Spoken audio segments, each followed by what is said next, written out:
Good evening, one and all. Welcome to yet another webinar session hosted by Amrita School of Engineering, Amrita Vidyapeetham. Today, we have an eminent personality who is going to talk about careers in chemical engineering post-pandemic. Let me give you a brief about Dr. Sriram Devanathan. Dr. Sriram Devanathan is the chairperson of the Department of Chemical Engineering and Material Sciences. He has an extensive industry and academic experience. He has done his PhD from Iowa State University, and before joining Amrita, spent around 10 years at the 3M company in Minnesota, Texas, and California. His areas of interest include low-cost materials, waste-to-energy technologies, intensification, Six Sigma, fault diagnosis, and many more. So let's hope we all have an informative session regarding the future careers and opportunities in chemical engineering. Over to you, sir. Good afternoon to all. Namaste. I'm very pleased to talk about the favorite topic of chemical engineering and what it means in our lives. So let me share the presentation and then we'll proceed. So this topic is about careers in chemical engineering for a brighter future, and that is post-pandemic. And now in this topic, there is of course a question mark, or rather an assumption, that the future will somehow have a difference with respect to careers in chemical engineering. Now, is that assumption valid or not is a question that we could examine. I will try to answer that question a little later. I'll try to validate or speak about that assumption a little later. But first, the first half of this topic, it says careers in chemical engineering. So I would like to start with defining what chemical engineering is, and then we talk about what are the careers possible in chemical engineering, and then we can talk about the future of chemical engineering. So let us start first with chemical engineering. Who makes all of these? Whether it is toothpaste or a Vaseline skincare lotion or a shampoo or a deodorant or an aftershave lotion or band-aids or halls or wicks, small sachets of maybe some healthcare products, cloth, scissors, medicine. Who makes all of these? A chemical engineer, of course. Now, if you think about all of these, you look around you, the furniture that you are sitting on is made of materials that a chemical engineer processes and makes. The food that you eat, a chemical engineer is involved in the agriculture, in the transportation, in the processing, in the conversion, in the packaging, in shipping. Chemical engineers are involved in all of these. Now, if you think about what it takes to even just take a shopping trip, you need bags, you need some kind of containers, you need packages. Who makes all of these? It's all chemical engineers.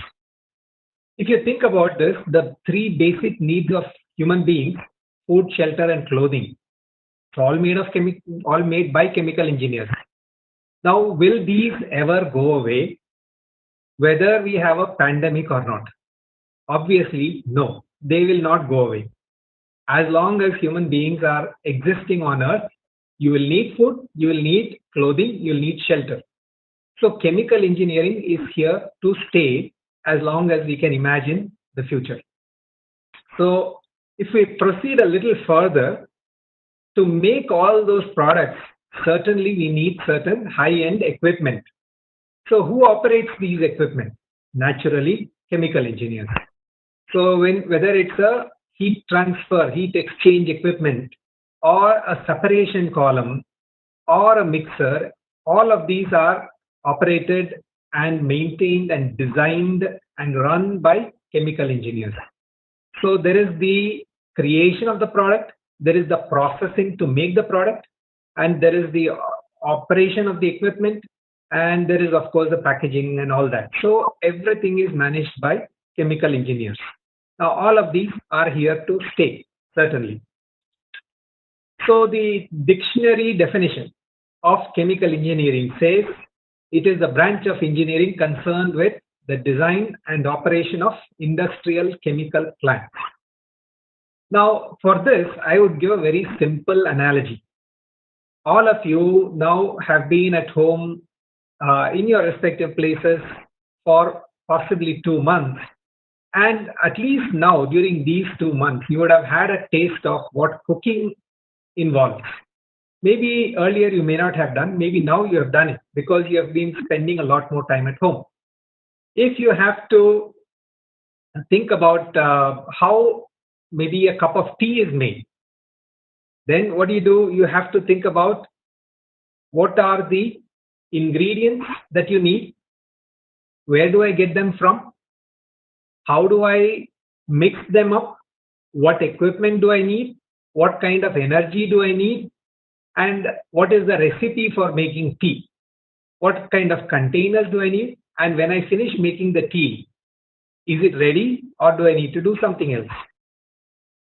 The answer, whatever you're going to give as the answer, is chemical engineering.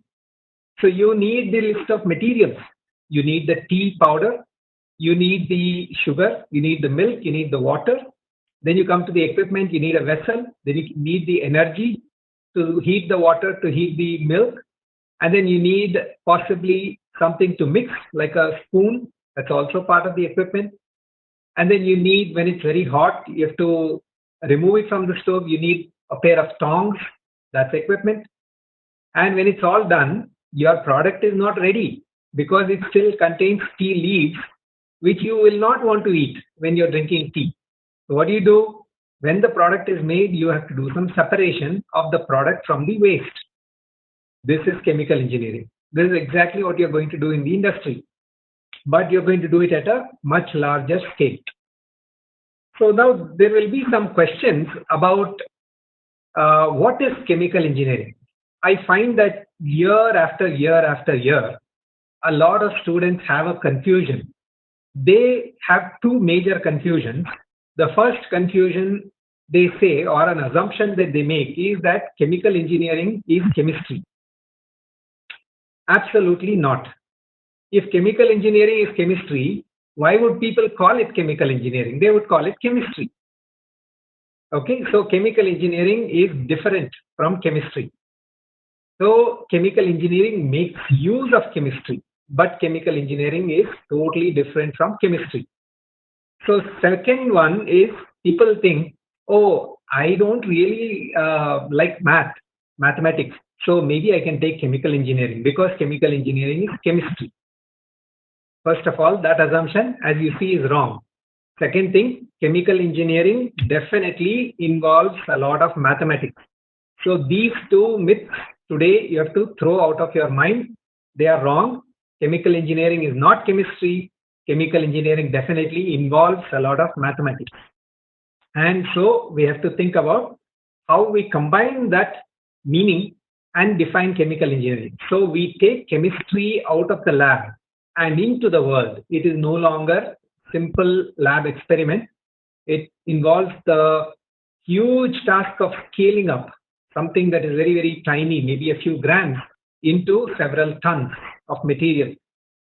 Now, it is also known as the broadest branch of engineering. You might be interested to know that in the old days, it used to be called universal engineering. A chemical engineer used to be called a universal engineer. Why is that? It turns out they have to know about many different things. They have to know about mathematics, chemistry, physics, electrical engineering, mechanical engineering, maybe even some civil engineering and structures. You can see it's combining so many different pieces of information all into one discipline. And it creates a new field like this. It creates a new amalgam, a new branch of engineering, and that is chemical engineering. How old is it? It turns out it took shape roughly 120 years ago. And it started with a series of lectures, started in Manchester in UK, and then it started at MIT, Massachusetts Institute of Technology in the US. And based on that, the value seen was so tremendous that they realized this has a huge industry impact. So then from a series of lectures, it actually became a degree program. And then they realized the value of it was so huge that it very quickly became a discipline of engineering. So it bridges the gap between science and manufacturing. It provides a lot of education and learning on the job, and it's a very satisfying career, which I speak for myself because I spent 10 years in the industry. So what do we do in chemical engineering? Sometimes it's also called process engineering. You take raw materials and convert that into value added products. What does that mean, value added products? If you want to make a product, suppose you are spending $10 million and it's really not of very much value, people may not be willing to buy it, then you really not done a good job. Sir, sorry to interrupt.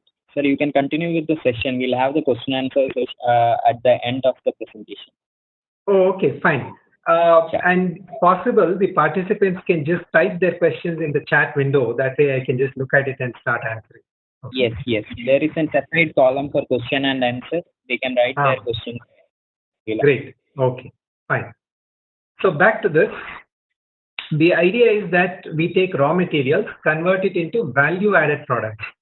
So this is very important because if we just say we take raw materials and convert into products, then they may not really be economically viable. So the word value-added is very core to chemical engineering. Without that, it is not chemical engineering.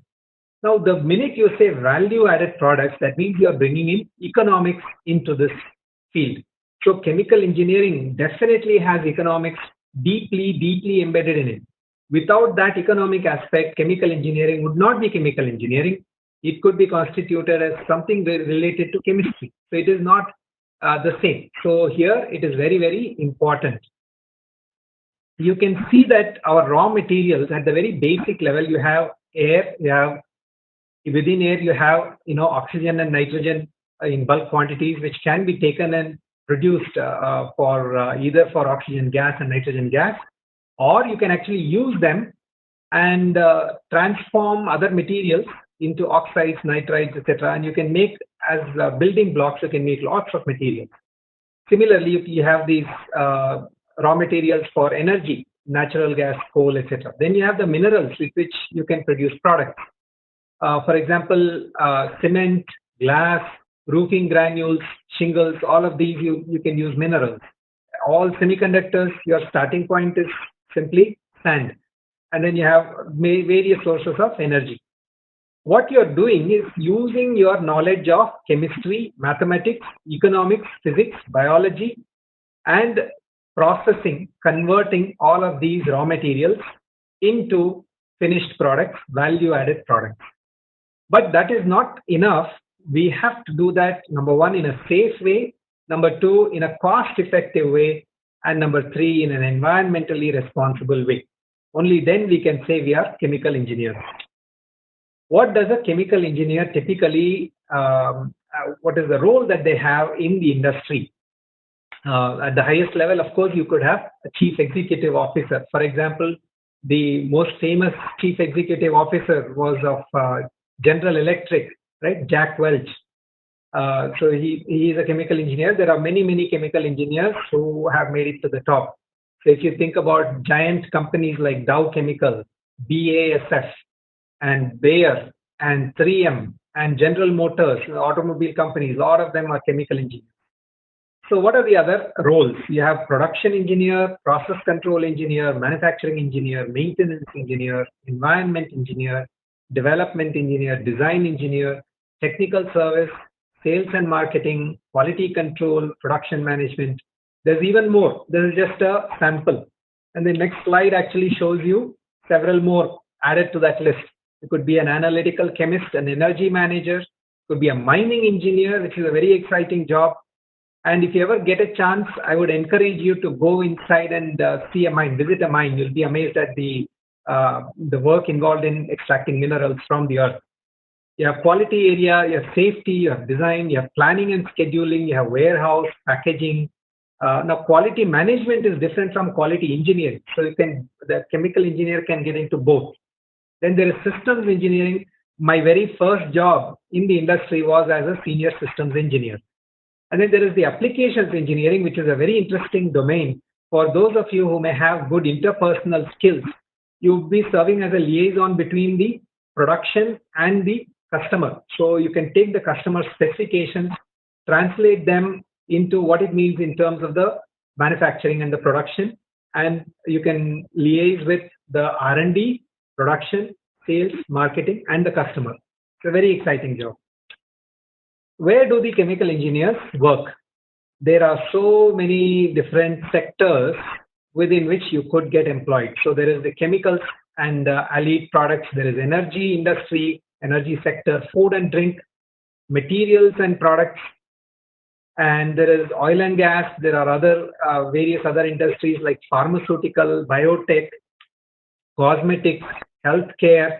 Then of course water itself is a big sector, huge sector. Then there's the technical services and consulting and so on. So these are all areas in which we could work. This shows you some more details. For example, consumer goods. You have paints, dyes, adhesives, construction materials, garments. So you can see even after the COVID situation is resolved, nothing is going to go away. All of these are going to stay. You will not be able to survive without the shampoos and the soaps and the creams and so on. You will not be able to survive without the fuels. You will not be able to survive without clothing and textiles. You will not be able to survive without the chemicals that you use for cleaning, chemicals used for medicines, for example. So all these are here to stay. So the bottom line is the chemical industry is one of the most stable industries ever. If you take the trouble to look at how the various industry sectors have performed historically, now you can actually look at the times when there have been recessions. That means economic down, where there are slumps, down times of economy. Even during those times, the chemical engineering industry is flat. It doesn't go down because people still have to eat, they have to wear clothes, and they need energy, and they need shelter. So that's why it's very, very stable. So all of these industries that we talked about, the chemicals, fuels, food, consumer products, biotech, design and construction materials, electronics materials, and environmental engineering, pulp and paper, aerospace, defense, all of them hire chemical engineers.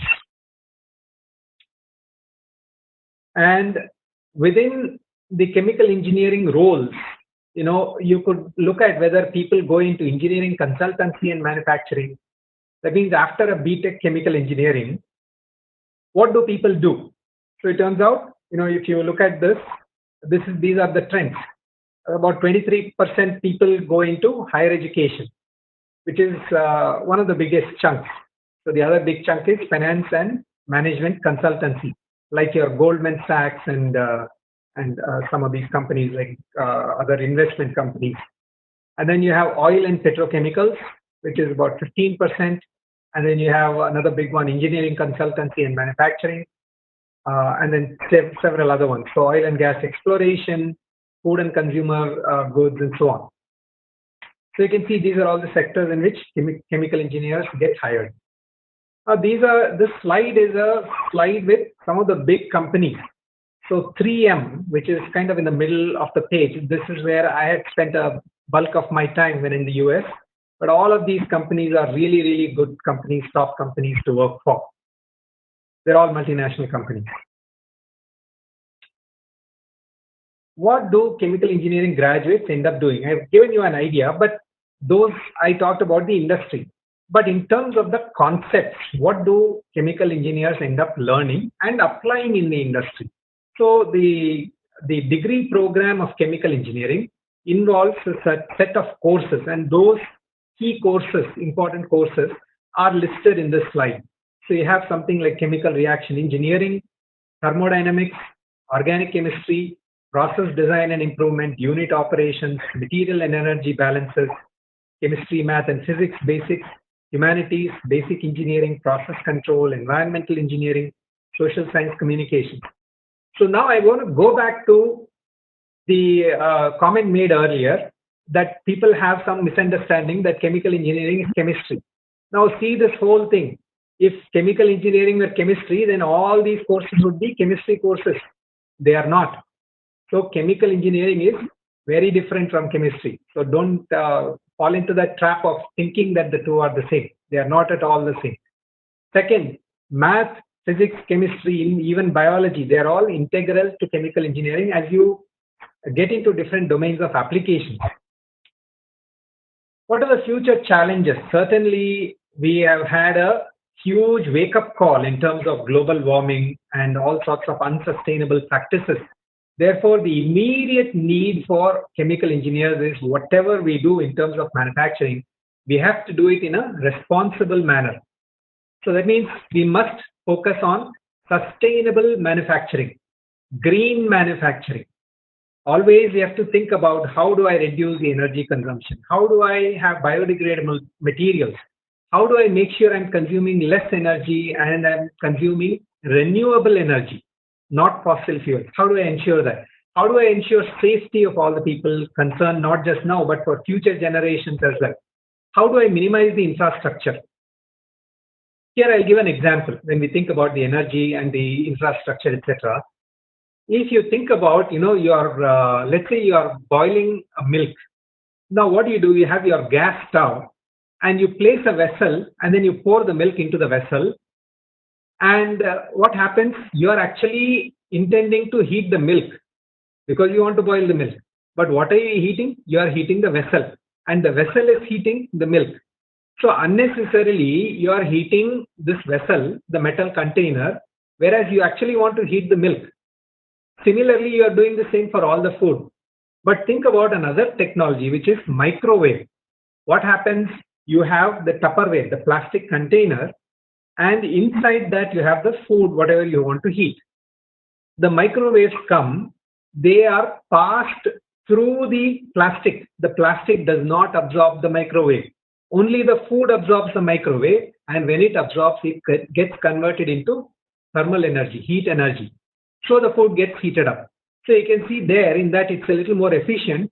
The energy is going directly to the place, the destination that you want it to, without getting sidetracked through the containers. So we have to be very careful about the safety aspects. So the human health and welfare is important while we do the challenges, while we address the challenges of chemical engineering. We have to have a very modernized and current and relevant education and training.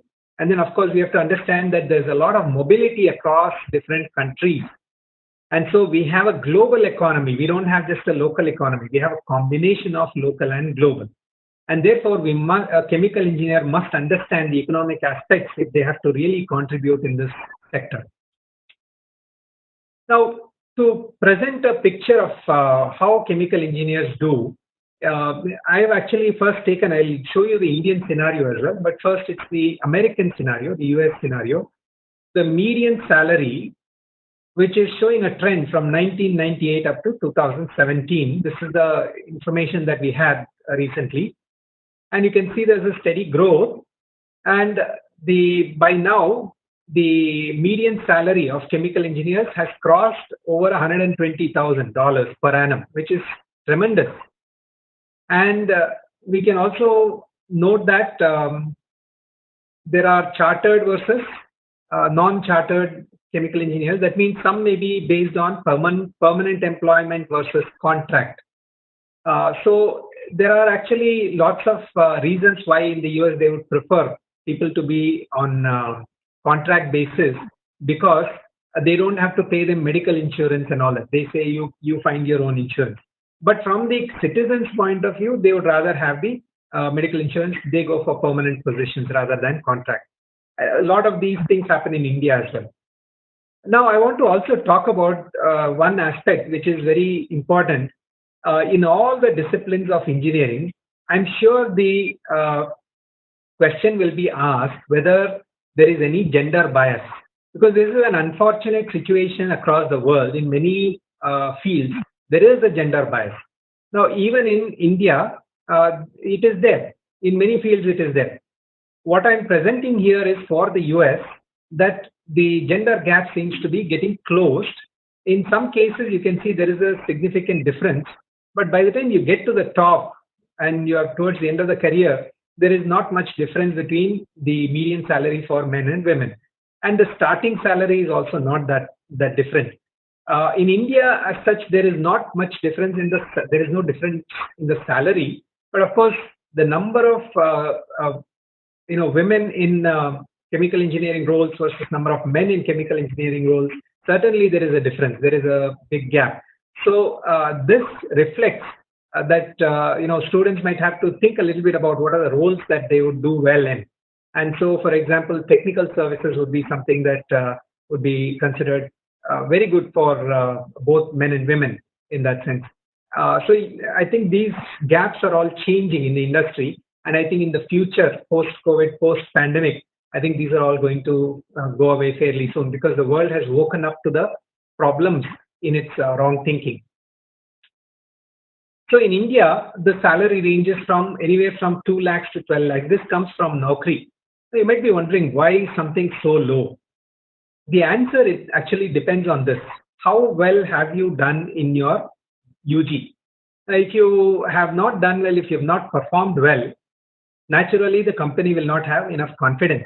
Therefore, they might start at a low salary, but then if you prove yourself, certainly it will go up. So the salary which is low initially, it is a case where the graduates may not have performed so well in the UG. But if you look at the average base pay, it is a very healthy, it's about 6.5 lakhs, which actually sometimes I would say it's even more than the MBAs. So that's a healthy number. Now, chemical industry in India is very, very diverse. I'll give you some other statistics, but it covers over 80,000 commercial products. So you can see it's a very healthy industry, healthy sector. It is broadly classified into bulk chemicals, specialty chemicals, agrochemicals, petrochemicals, polymers, and fertilizers. So the Indian chemical industry employs more than 2 million people. And so now one thing I want to stop and say at this point is that when you are in chemical engineering, civil engineering, etc., one thing you must be aware of in terms of placement. Don't expect that there will be a placement season, a recruiting season like you might have for IT jobs. IT is a different beast altogether. So you might have a particular season because they have contracts, they have annual contracts from the customers. And so when they get the contracts, then they have to plan the human resources. That is why there is a recruiting season. In the manufacturing sector, there is no recruiting season. So please remember that your situation will be very different compared to the IT sector as such. Okay, chemical industry in India is very good. India is the 7th largest producer of chemicals globally and the 3rd largest producer in Asia in terms of output. So it's ranked globally, 3rd globally in agrochemicals. And so there are lots of sectors in which India is doing very well. And the future is projected to be very healthy and very strong in terms of pharmaceutical products. India has a lot of strength. We have biotech, we have very strong computational power, and we have low-cost infrastructure. So this is very attractive. So future, it's expected to grow tremendously. Chemical industry in India. Now, you are all familiar with your map of India, which you have learned in school, in college. So you can see it is pervasive.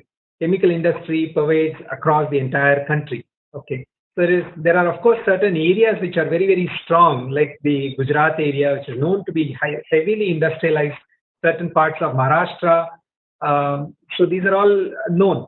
But yet, the actual coverage is across the whole country. Now, I also want to take a few minutes to talk about what Amrita University offers. What does the Department of Chemical Engineering and Materials Science at Amrita offer? First thing you should know is that we have highly qualified faculty and they come with PhD degrees from some of the topmost universities in the world, not just in India.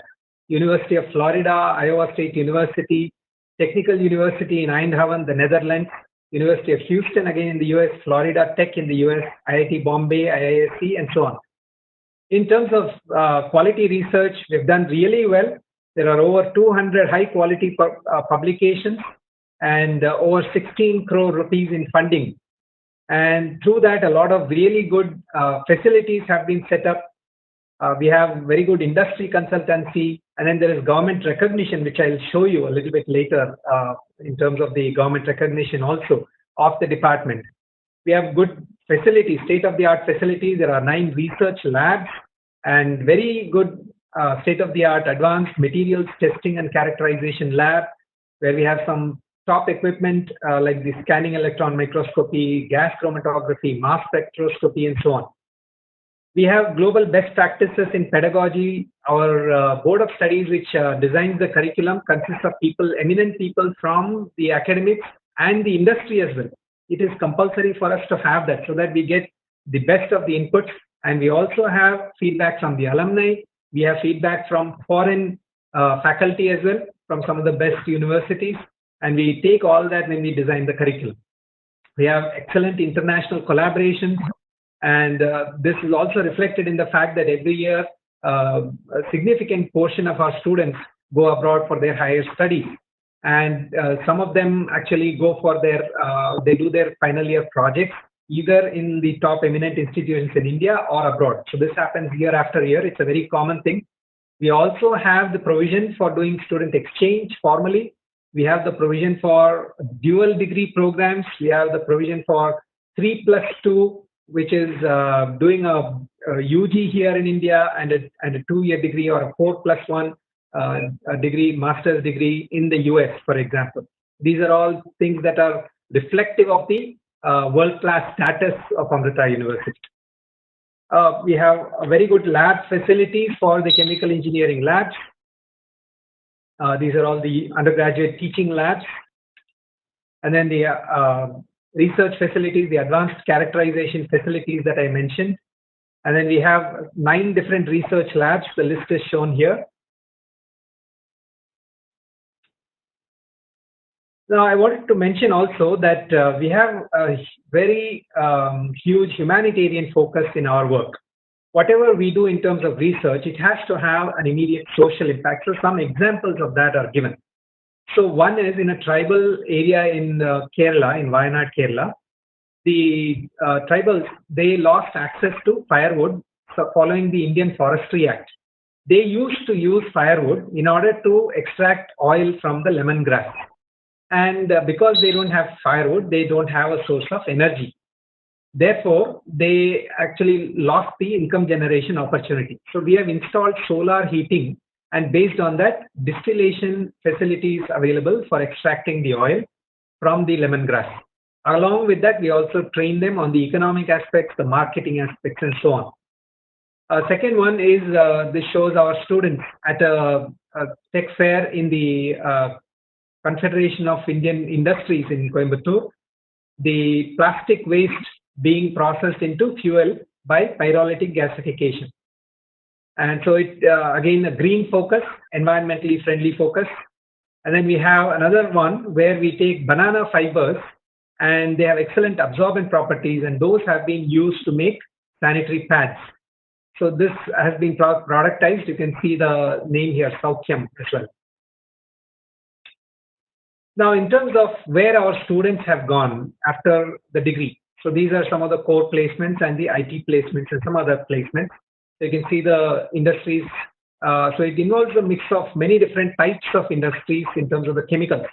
So from chemicals and fertilizers to oil to water, and then GE, of course, is a multinational giant. And then there's tech services, then there's Tata Advanced Materials, then Dow Chemicals, Sanmar, and then other bulk chemicals like Tirumala Chemicals, and then fast-moving consumer goods such as Unilever, and SPIC again is Southern Petroleum, and then Saipem, Berger, which is paints and surface coatings. So it's a mix of all different areas of the chemical industry. And then those who prefer to go into IT or some other kind of areas such as finance, R&D, such as IGCAR. This is a government R&D organization, Indira Gandhi Center for Atomic Research. Some go into teaching, some go into data sciences, such as in Mu Sigma and so on, and consultancy services as well. Where our students go after they finish the UG, they apply for programs, master's programs and PhD programs abroad.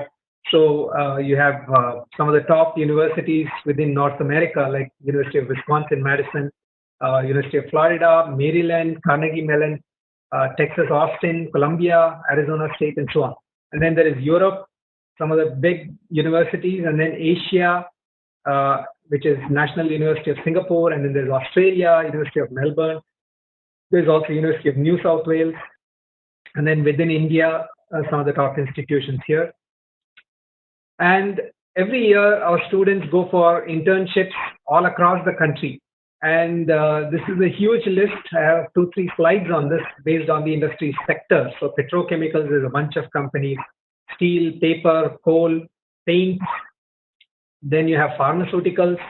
Then you have cement, sugar and breweries, where you have fermentation involved. Then fertilizers and agrochemicals. And then chemicals, multinational chemicals. Then other industries like nuclear power, and then TVS, of course, which involves materials and metallurgy. And of course, they also go for academic and R&D institution-based projects for the internships. So that includes universities abroad as well as in India. So National University of Singapore, Technion is in Israel, and then HEMRL is a government R&D lab in Pune. Then you have IICT, Indian Institute of Chemical Technology, and so on. These are all IITs, DRDO, which is again a government lab, IGCAR, a government lab, and so on. And then student internships abroad, you have University Polytechnic in Spain, Barcelona, KTH, famous university in Sweden, Berlin, Paderborn is in Germany, NUS Singapore, Rice University in the US, University of Auckland in New Zealand, Technion is in Israel. So many of these happen every year. What I mentioned earlier about the department's national recognition, one is that in 2013, our department was awarded a grant by the Ministry of Human Resource Development.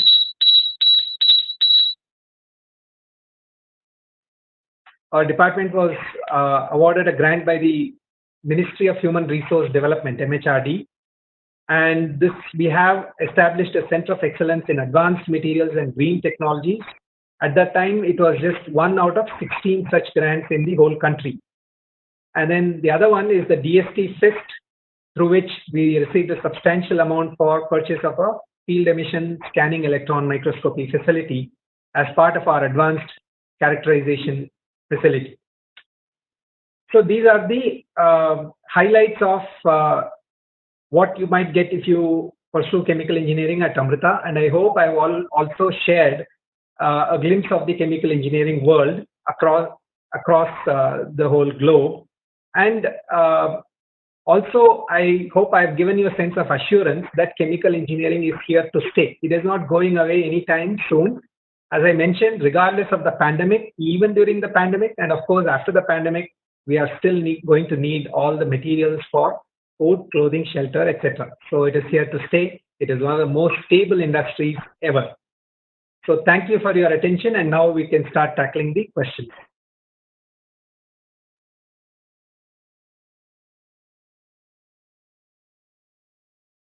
Thank you, sir, for the wonderful presentation. So, to all the participants, please write in your questions in the question and answer dashboard. Okay, so we can take one by one. The first question is, how many seats are provided for chemical engineering in Amrita, Coimbatore? Thank you, Karthik. So the answer is that in Amrita, the chemical engineering BTech program is offered only in the Coimbatore campus, and we have 60 seats. And the second question is, how much marks is needed in AEEE to get chemical engineering in Coimbatore campus? So the answer to this question is, it is like GATE. So there will not be any disclosure of what the marks is. It is based on relative performance. That is how they determine it. Okay, so there is no firm cutoff like that. And so that was again from Karthik. The next question is from Jayjeet. And so what is the difference between oil and gas and oil and petrochemical engineering? Okay, very good. So oil and gas, now when we think about the oil industry, it is split into three sections. One is the exploration stage, second is the refining stage, and the third is the product creation stage. First one, how do you explore where there is oil and how do you get it out? How do you transport it to a particular facility? How do you establish the pipelines across hundreds of miles, maybe even over the sea or under the sea? How do you establish the pipeline? How do you extract oil from the bottom of the seabed? So all these come under the oil and gas industry, and that first section, the exploration section, it is called upstream. Upstream. The second phase, how do you take that oil and refine it? When you refine, what do? You separate it into different categories. For example, jet fuel or aviation fuel. You have petrol, you have diesel, you have kerosene, you have light oil, you have heavy oil, you have wax and lubrication oil, and so on. How do you take that crude oil and separate it into all that? That is refining. And the third stage, you take the refined products and how do you convert it into petrochemical products? For example, all the plastics, all the polymers, they all belong to petrochemical. So how do you take the petroleum product, convert it into chemical, which are used for our consumer goods? So that is the difference: upstream, midstream, and downstream. That is the section. And the next question again from Karthik: does a chemical engineer get somewhat equal salary when compared to BTech artificial engineering? Artificial engineering I have not heard of. I'm guessing it may mean artificial intelligence maybe. That is based on computer science. So artificial intelligence would be an offshoot of computer science. So I think it doesn't make sense to compare the two. So what I would say is it depends on our skills. For example, a person who is highly qualified, let us say in a niche area of chemical engineering and has excellent design skills, they might be far superior to any computer science graduate in terms of the salary. So it depends on our skills. You cannot say in absolute terms. And which is better, BTech artificial engineering? I think it might be artificial intelligence, and which is an offshoot of computer science, or BTech chemical engineering. So this depends entirely on your interest.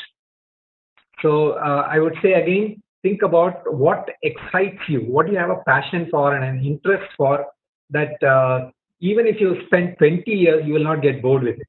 Think about that. Then you can decide what is the best one for you. The next question is from Gautam. It says, can you please show the where do chemical engineers work slide once again? Sure. I will put that up. I think this is the one you wanted. I'll keep it up for a few seconds. If you need to take a snap or something, you can do that.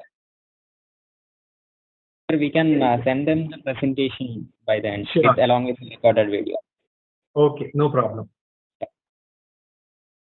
And then the next question is from Premasai. Okay, sir, I'm poor in physics. Can I join chemical engineering? Okay, it's a good question because I've spoken about chemistry quite a bit, but I did not speak about physics. This branch of chemical engineering, it involves some physics because you have thermodynamics, and thermodynamics certainly involves physics. There is also another area which is the materials technology. There again we need physics. But if you look at the overall set of subjects that you have in chemical engineering, these are small in number. Now you're going to have definitely a first year engineering physics. Subsequently, you are going to have the thermodynamics, which will be treated with a chemical engineering flavor. It is not the physics subject. So it will be treated with applications of chemical engineering. So it is different. So I don't think you need to worry at all about that part. And so you'll be quite fine. Other good colleges for chemical engineering in India. This is from Navjeet. My recommendation is if you Google chemical engineering colleges in India, or you go to AICTE website, they have a list of all the chemical engineering colleges in India. So the AICTE recognized colleges. You can look at that, and then I think you'd be able to make your judgment based on it. It's actually categorized state-wise, so it's very convenient actually for somebody like you that's asking this question. The next one again, Karthikeyan. Sir, is the knowledge of biology and economics required? Good question. So the future definitely will integrate all of these: chemistry, math, biology, physics. All of these will be integrated when it comes to chemical engineering. But it will happen in a way that you will not think that there is some kind of a mixing. It will naturally come in. So I'll give an example for this. Supposing I take the sanitary pads example, I need to know about whether there is a difference between the different species of banana fibers, different species of banana plants, and whether they all give the same fiber content. Because if I need to extract the fiber, I must know a little bit about the biology of the banana plant. So like that, depending on the application, we will naturally start extracting. When you are actually pursuing the degree in chemical engineering, you do not need a biology subject. But the economy subject, there is actually a plant engineering economics. It is a core subject. You will study that, but it will be again done in the chemical engineering context. So don't think that you're going to go, you're not going to become an economist. You're not going to go anywhere close to that kind of breadth. But it is the economics that a chemical engineer needs. So you're going to be fine with that. And then Vaidish, what are all the specializations available in higher studies? Okay, I think what you mean is if a BTech student wants to pursue higher studies, what are the options available? I'm going to interpret the question like that. I'm glad you asked this question. I think of all the questions, I particularly feel like I should emphasize this one because, as I mentioned at the very beginning, this discipline was called, the engineer was called universal engineer. It's a broad discipline. So I've been amazed at all the different roles that our students have taken up subsequent to graduation from BTech Chemical Engineering. They take up technical management. They take up sustainable engineering for chemical industry. They take management economics. They can take environmental economics. They can take environmental science. They can take environmental engineering, which is different. And they can take environmental management, which is different. I'll give one example. One of my classmates from BTech, when we had moved to the US, she actually had a job with United States Postal Services. Now you think about that, a chemical engineer, what are they doing in the Postal Services department? Postal Services, they will be shipping and transporting many goods. When you do that, if there are things that can leak and cause damage, etc., all these need to be validated. We need to assure safety of the chemicals and safety of the environment and people. So certainly chemical engineering plays a huge role there. So these are all unconventional roles, and you can certainly go into all of these roles. You can go into material science and engineering. You can go into nanotechnology. You can go into biotechnology in future. You can go into nanomedicine, molecular medicine. You can go into even construction materials. There are lots and lots of options for a chemical engineer for the higher studies.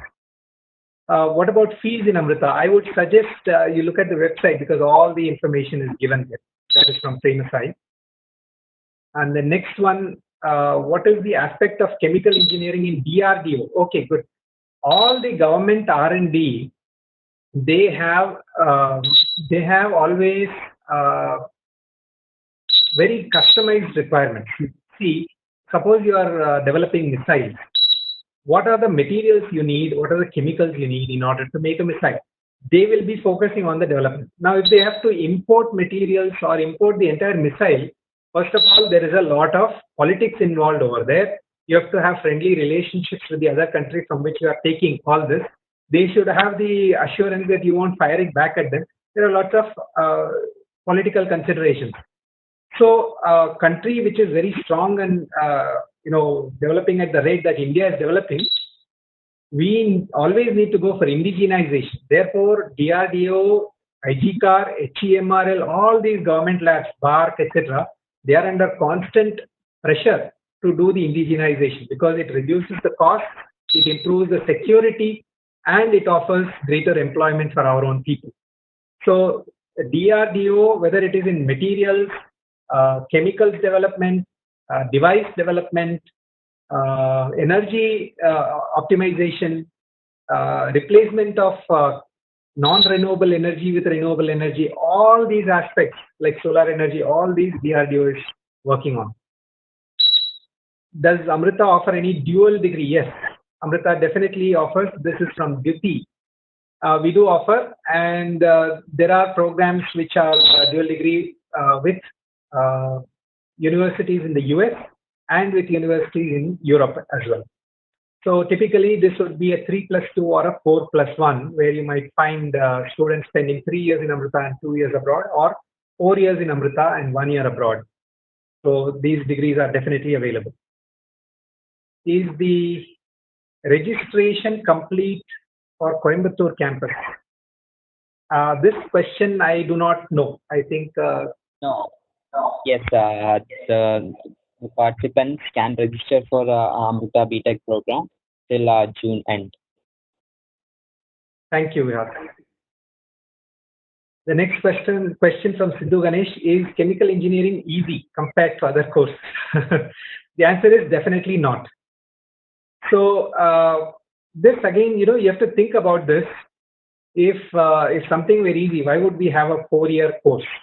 Isn't it? You have to think about it. Do we really need to punish students by making them stay for 4 years and spend countless hours making them learn things? No, there is no such thing as easy or difficult. It just depends on the student's level of interest and level of hard work and effort that is put into it. So I think that question itself I have an issue with. So I think the question is not valid. So you should just be asking, is it right for me? I think that would be a better question. And it's not a question of whether it's easy or difficult, etc. So it is like asking whether sociology is easier than engineering or something. It's an invalid question. There is no right or wrong answer because the question itself is wrong. The next question is, in the process of mining, what's the role of a chemical engineer? Excellent. I actually have gone into a few mines inside, and now there are several different roles for a chemical engineer. First of all, there is a geochemical aspect. That means if you study the soil properties, the terrain there, the rock composition, what kind of rocks you have, what kind of soil you have, is it possible to predict the mineral content? That is one. Second, you always have a combination of several. For example, gold will never be in the form of pure gold. It's always mixed. You're going to have a chunk of rock. It's got so many other impurities. How do you extract gold from all that? That is hardcore chemical engineering. And there will be certain other things. For example, understanding how you can make supports inside the mine so that it doesn't collapse. So there is a structural engineering aspect, but there is also a chemical engineering aspect because you have to understand the terrain. What kind of rock do you have, and what are the chances of it caving in? So that way you can design your structures based on that. So the civil engineer and the chemical engineer have to work together, and the technical engineer as well. And there is another aspect. You have to be aware of the safety of the mine, because there you might have a release of some harmful gases inside because you are deep inside the earth. First of all, what is the oxygen content over there? Do the miners need masks? Do the engineers need masks? And is there a high percentage of, let us say, sulfur dioxide, or high percentage of hydrogen sulfide? So all these kinds of questions, definitely a chemical engineer is the one who would be answering. And so they have to design the mining operations based on the answers to these questions. Next question is from Nikita. I am from computer background. Can I join chemical engineering now?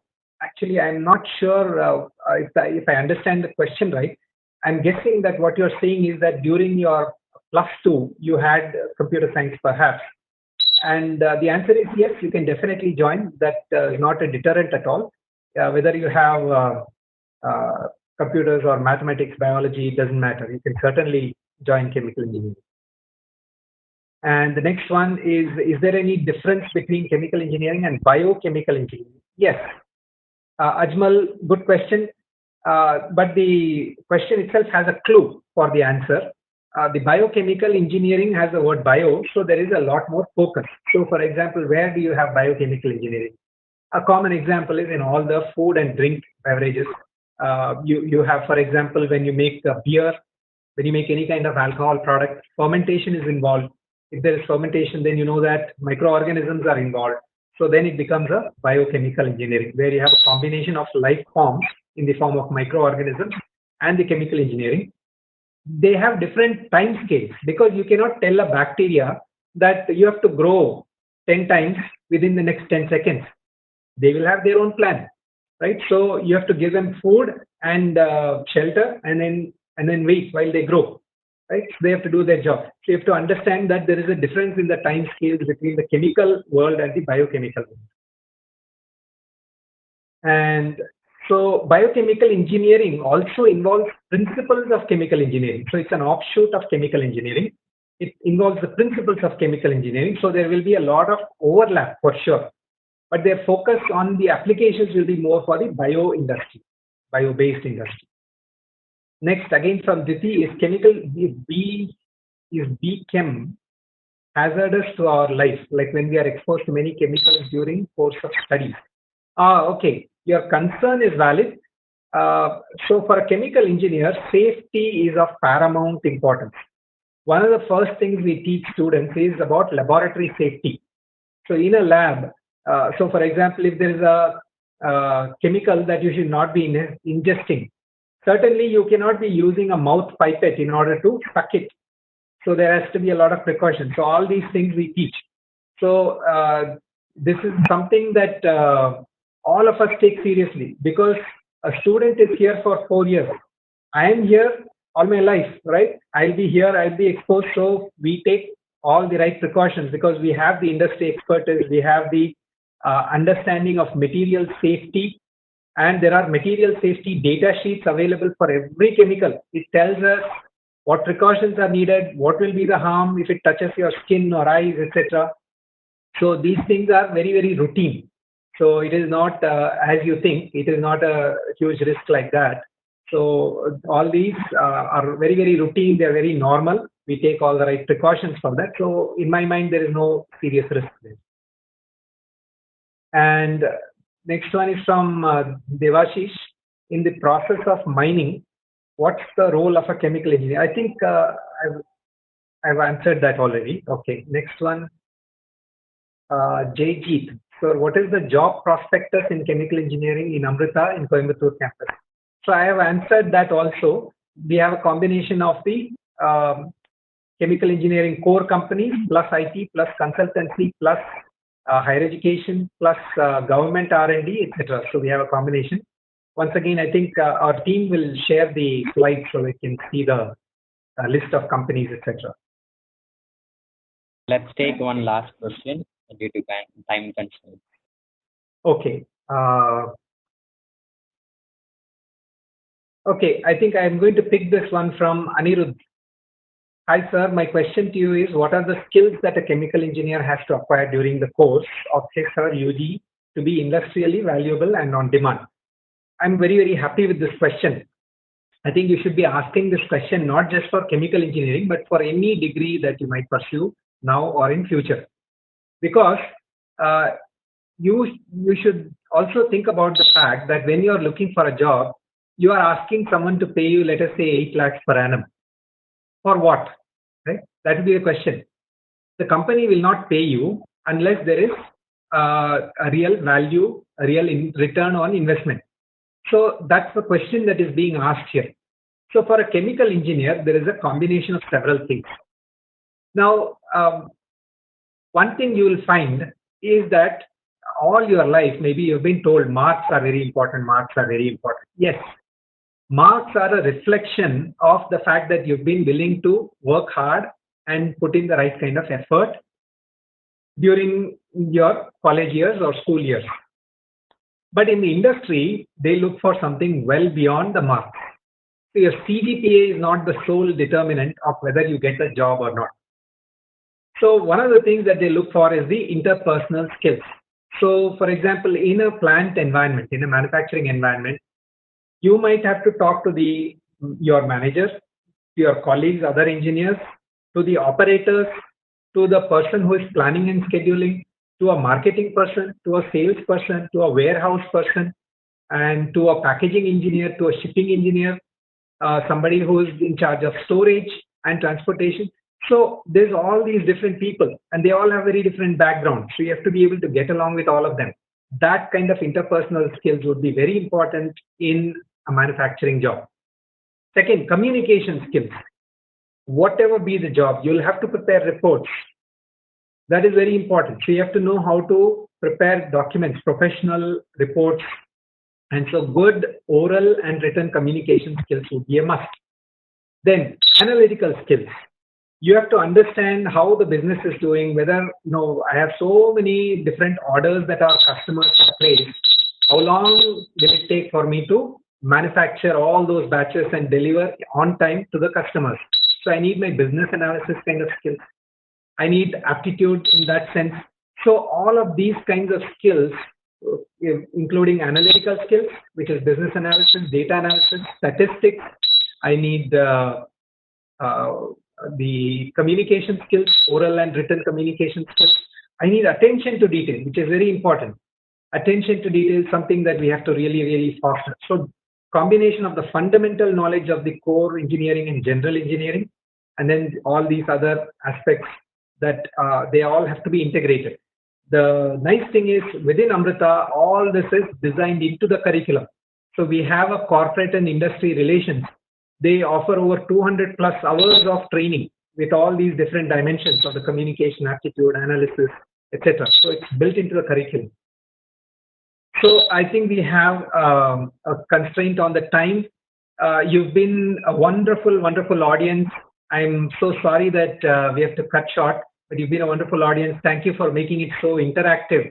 I wish that we could spend more time, but you're welcome to reach out to us if you have any further questions. Write to the department, and one by one we will respond to your questions for sure. And I wish you all the very best.